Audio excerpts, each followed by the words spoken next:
Today we're talking about step 4 of the humane hierarchy, and it's actually probably the humane hierarchy. my favorite step that I find the most interesting, and it is differential reinforcement of alternative behaviors, which is a fancy way of saying, find it. I taught my dog a different behavior when he wants to do the thing over there. An example would be, my dog wants to jump up when I come in the door. He's really excited. So instead, I teach a cue of find it when I walk in the door, or I teach a cue of place when I come in the door. We're talking about replacing undesirable or unsafe behaviors with behaviors that are more in alignment with what that particular pet parent wants, needs. Pet parent is also another trigger word that's getting thrown around a lot lately. I don't know if we talked about this on the podcast or not, but you're not allowed to say you're a dog owner anymore. Right? What? You're not allowed to say you're a dog owner anymore because dogs are individuals that cannot be owned.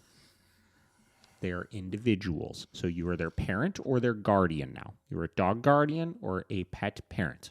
Needs what society wants and needs, what that dog needs.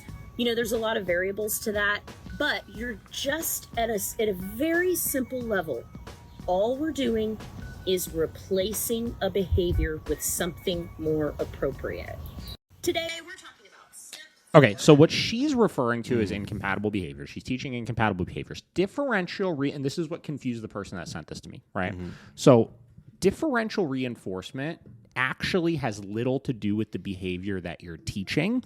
And in a nutshell, differential reinforcement just has to do with what we're reinforcing or not reinforcing, meaning you are reinforcing things you like and removing reinforcement from things that you don't like. Right? So her terminology behind it is actually, she is referring to specifically redirecting the dog with incompatible behaviors, which is not the case, because for differential reinforcement to work, and again, I'm going to read the article and really get sciencey with it, stuff like that.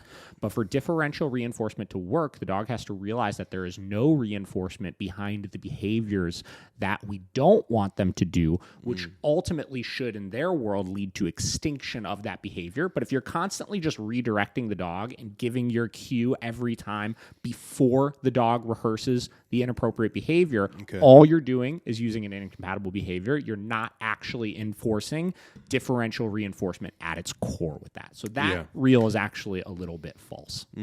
So, sorry, Dog Training.